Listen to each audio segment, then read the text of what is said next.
Sahabat, dalam ilmu hukum ada peribahasa yang menyatakan jika dua ahli hukum berjumpa, maka akan ada tiga pendapat. Padahal aturan hukum itu sudah dibuat sedemikian ketatnya dengan interpretasi yang diupayakan tunggal saja, tapi toh tetap ada lubang-lubang di sana, tetap ada ruang di sana yang bisa menghasilkan interpretasi yang berbeda. Sehingga dua ahli hukum bisa berujung kepada tiga pendapat. Apalagi soal sejarah. Apalagi sejarah yang sudah lebih dari 1000 tahun yang lalu. Kita tahu dokumen-dokumennya tidaklah selengkap seperti ilmu hukum di masa kini. Dengan sendirinya lubang-lubang yang menganga, dengan sendirinya ruangan-ruangan yang ada bisa menghasilkan begitu banyak interpretasi. Sehingga jika dua sejarawan berjumpa, sangat mungkin akan ada 10 pendapat. Jika ahli hukum hanya ada 3 pendapat, tapi jika sejarawan bisa jadi menghasilkan 10 pendapat. Itulah mindset yang sudah datang di pikiran saya ketika saya membaca buku Mun'im Siri yang sangat bagus ini, judulnya Rekonstruksi Islam Historis. Ini pergumulan kesarjanaan Mutakhir, sebuah buku yang mencoba menelaah historisitas sisi sejarah di awal kelahiran Islam.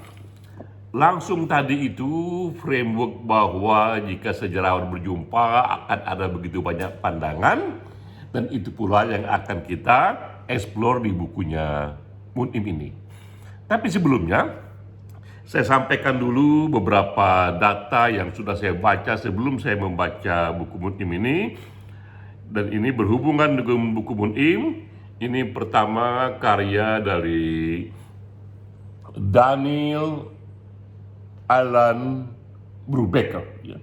Ini judul bukunya Correction in Early Quran Manuscript. Ini buku yang sangat kontroversial. Di buku ini,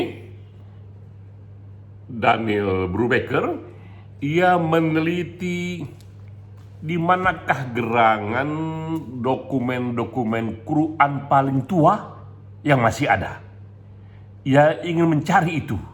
Maka ia dapatilah itu beberapa Quran manuskripnya yang paling tua, yang ada di berbagai library, di berbagai negara, mulai dari di Inggris, di Prancis, hingga juga di Kuwait. Dan ia meneliti kira-kira 10.000 halaman. Dalam buku itu, apalagi dalam video-videonya, itu manuskrip Quran itu ia foto.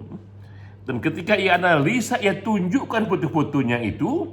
Dan dikasih lihat di sana betapa dalam manuskrip Quran awal itu yang paling tua yang bisa ditemukan, terjadi begitu banyak variasi yang satu dan lainnya. Bahkan juga ada beberapa koreksi di sana, ada yang dihapus, ada yang ditambahkan kata baru, ada yang diedit saja, ada yang dihapus plus ditambahkan. Begitu banyak correction yang terjadi dalam manuskrip awal Quran.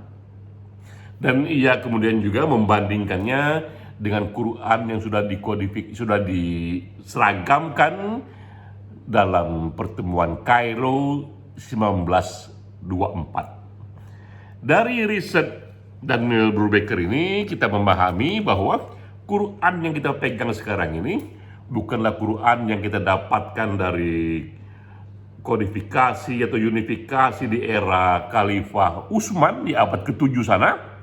Karena setelah abad ke-7 itu yang ditemui oleh Daniel Brubaker, naskah-naskah Quran abad 7 sampai 10 masih begitu beragamnya. dan itu masing-masing dipegang oleh berbagai komunitas yang berbeda. Yang sampai ke tangan kita adalah hasil dari perjumpaan ulama di Kairo 1924. Itu data pertama mengenai sumber-sumber Islam yang otentik, yang kuat, apalagi jika bukan Quran. Kedua, ini hasil riset yang dimuat di berbagai koran. Saya sebut satu saja, ini dari New York Times. Ini dari New York Times yang mengatakan bahwa studi arkeologi menyatakan di Desert Sinai, di Bukit Sinai sana, di ladang Sinai sana, yang selama ini kita dengar sebagai kisah Eksodus Nabi Musa, dikatakan bahwa tak ada jejak Nabi Musa di sana. Berkali-kali sudah dilakukan tracing oleh antropologis, arkeologis, ya, tidak ditemukan jejak Nabi Musa di sana. Tidak ditemukan misalnya apakah bekas-bekas tenda atau tempat-tempat makanan di sana, ya. Dan juga kedua, sama juga dari New York Times yang mengatakan menelusuri mengenai apakah terbelahnya Laut Merah itu di era Nabi Musa itu benar-benar terjadi dalam sejarah. Dan arkeologis mengatakan tidak terjadi. Dari studi ini, arkeologis menyimpulkan Nabi Musa itu bukanlah tokoh historis, tapi ia narasi yang diperlukan dalam kitab suci dalam rangka moral teaching. Bukan tokoh sejarah, tapi tokoh moral yang dihadirkan dalam kitab suci. Itu data kedua, ya. Data ketiga dari buku Mun'im sendiri, saya baca beberapa bab buku Mun'im ini, terutama di bab ke 8, ya. Ini judulnya, kebanyakan atau tidak di sini, ini mencari Muhammad yang historis. Satu program untuk mencoba menelusuri kehidupan Nabi Muhammad seperti apa adanya. Dan ia sampai pada situasi mengatakan bahwa buku yang paling awal tentang Nabi Muhammad ditulis oleh Ibnu Hisham. Tapi Ibnu Hisham ini hidupnya 200 tahun setelah Nabi Muhammad. Jadi buku yang paling awal tentang Nabi Muhammad ditulis oleh seorang akademisi yang hidupnya 200 tahun sebelum Nabi Muhammad. Seberapa akurat ia bisa menulis sirah ini, ya. Apalagi dikatakan di sini Ibnu Hisham pun menulis berdasarkan buku yang ia edit dari tokoh yang lain, yang di sini ia sebut sebagai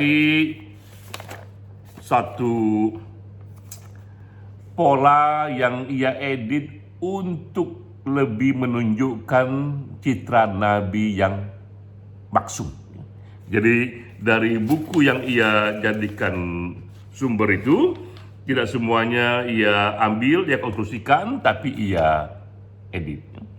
Ini juga menggambarkan betapa sumber Islam yang lain, ya, di samping Quran, tapi sirah Nabi juga sumber yang tetap bisa dipersoalkan seberapa dia akurat. Nah, 3 inilah sebagai contoh saja untuk masuk ke bukunya Mun'im, ini rekonstruksi Islam historik. Kalau kita lihat memang buku ini ia adalah bagian dari gerakan yang lebih besar, ya, yang kita kenal dengan nama gerakan revisionis, atau di sini disebut Revisionist School of Islamic Studies. Ini gerakan yang muncul di tahun 70-an yang dibawa oleh bapaknya ini, bapak intelektualnya bernama John Wansbrough, dan diteruskan oleh para muridnya Patricia Crone, Michael Cook, dan lain sebagainya. Bisa kita katakan Mun'im Siri ini adalah akademisi cabang Indonesianya, atau secara kelakar kita katakan saja Mun'im Siri ini misionarisnya yang membawa gagasan revisionis Islam ke Indonesia. Nah, dalam studi-studi awal ini memang gerakan ini mencoba kembali mengkonstruksikan sejarah awal Islam, namun tidak dengan dokumen-dokumen dan sumber-sumber Islam. Mereka meragukan sumber-sumber ini akurasinya sebagai sumber untuk menggambarkan sejarah. Karena banyak sumber-sumber yang ada, ini lebih sejarah iman, yaitu dokumen yang dibuat dalam rangka dakwah agama, sehingga akurasinya ia persoalkan. Lalu gerakan ini mencoba mencari sumber-sumber yang lain dalam mereka mengkonstruksikan pandangan awal Islam itu, termasuk adalah penemuan-penemuan arkeologi. Ada beberapa temuannya yang juga disinggung di buku Mun'im ini yang memang kontroversial.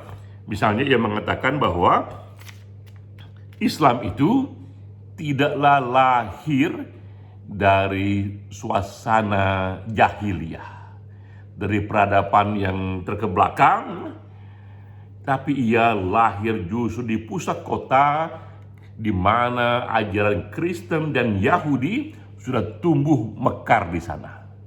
Dan Islam merupakan wacana agama yang lahir dalam suasana ketika ajaran agama Yahudi dan Kristen cukup dikenal. Itu satu temuannya. Temuan lain yang juga kontroversial, ia mengatakan bahwa awal Islam itu bukan di Mekah, karena dianggap Mekah saat itu di abad-abad ke-7, ke-6 itu bukanlah tempat yang kokoh untuk hadirnya agama modern seperti Islam di era itu. Dan mereka mengatakan sangat mungkin Islam itu lahirnya di Petra, di Jordania. Juga bukti-bukti mereka berikan di sini. Ya. Temuan lain yang juga kontroversial, mereka mengatakan tentang figur yang cukup besar perannya, yaitu Malik bin Marwan. Ini khalifah yang hidup di abad ke-7. Ya. Malik bin Marwan ini mempunyai peran seperti halnya Paul di agama Kristen, yang Paul juga ikut mengkonstruksikan agama Kristen. Juga di sini digambarkan Malik bin Marwan juga ikut mengkonstruksikan agama Islam, sehingga dialah yang dianggap bertanggung jawab membuat satu narasi pemahaman Islam yang sampai pada kita hari ini. Masalahnya, benarkah studi-studi ini? Seperti tadi saya katakan bahwa ketika kita masuk ke dalam sejarah, begitu banyak lubang dan ruangan yang tersedia, beda dokumen bisa beda hasilnya, beda metodologi bisa beda pula hasilnya, beda perspektif bisa beda pula hasilnya. Tapi kita sangat mengapresiasi satu upaya rekonstruksi pemahaman agama dari kalangan ini. Nah, sekarang beberapa catatan kita untuk buku Mun'im dan juga bagi gerakan revisionisme secara menyeluruh. Pertama, tentu saja masalah selera dalam perspektif. Kita tahu bahwa agama ini adalah satu bangunan yang multidimensi, yang begitu kaya nuansa, berbeda dengan ideologi biasa seperti Marxisme, Nazisme, yang umurnya 50 tahunan, paling jauh 100 tahun saja. Tapi agama, dia bisa bertahan lebih dari 1000 tahun, karena kandungan yang begitu kaya di dalamnya. Dengan sendirinya, satu analisa yang sifatnya saintifik hanya bisa mengambil sebagian saja dari cara kita memahami agama itu. Itu satu pendekatan yang bagus, saintifik terhadap agama, tapi sekali lagi dia memang hanya mampu mereduksi sebagian dari agama itu, apalagi jika ingin menjelaskan mengapa agama bisa bertahan panjang sekali sampai sekarang. Saya sendiri lebih memilih pendekatan yang lebih multidimensi, yang lebih eklektik, di samping saintifik pendekatannya, tapi juga pendekatannya lebih hermeneutika, yang lebih interpretasi, melihat situasi seperti puisi. Kita melihat, mencoba menggali kandungan-kandungan moral di sana, kandungan-kandungan spiritual di sana, yang menambah kedalaman kepada hidup kita sendiri, ya. Dan itu satu pandangan, satu pendekatan yang tidak bisa didekati semata-mata dari pendekatan yang sangat saintifik dengan pendekatan yang menurut Karl Popper itu wilayah falsifikasi, ya. Jadi saya melihat gerakan revisionisme ini, gerakan revisionis school ini adalah satu bagian yang memang kuat, iya, tapi hanya mereduksi sebagian saja dari fenomena agama. Hal lain juga yang penting adalah yang perlu direvisi di sini tidak hanya masa awal Islam, yang justru lebih penting lagi revisi pada masa-masa akhir sekarang ini, masa-masa tempat kita hidup ini, untuk menjelaskan, apalagi kalau bisa mencarikan rekomendasi bagaimana caranya mengkonstruksi Islam sesuai dengan masa-masa kejayaannya. Data menunjukkan per hari ini dunia Islam ini terdiri dari 25% populasi di dunia, tapi ia hanya memperoleh 1,4% hadiah Nobel. Jika Nobel patokannya, dan kita jadikan Nobel ini sebagai patokan kultur yang sangat menghargai dan terdepan dalam ilmu pengetahuan, 25% populasi Muslim hanya menghasilkan 1,4% hadiah Nobel. Sementara Yahudi jumlah populasinya hanya 0,2%, tapi bisa menghasilkan 20% dari hadiah Nobel. Ini satu situasi yang juga perlu penjelasan why, ada apa di sini, dan juga perlu dibuat satu revision dalam cara kita memahami agama. Itu catatan dari saya, tapi sekali lagi, buku Bunim ini buku yang asik dibaca, kaya dengan data, kaya dengan pendekatan, walaupun tentu saja mungkin mereka yang engagementnya pada agama begitu kuat, begitu emosional, tentu mengalami sedikit ketidakpuasan atau terpana dengan pandangan-pandangan yang baru, yang mengejutkan. Itu dari saya. Salam.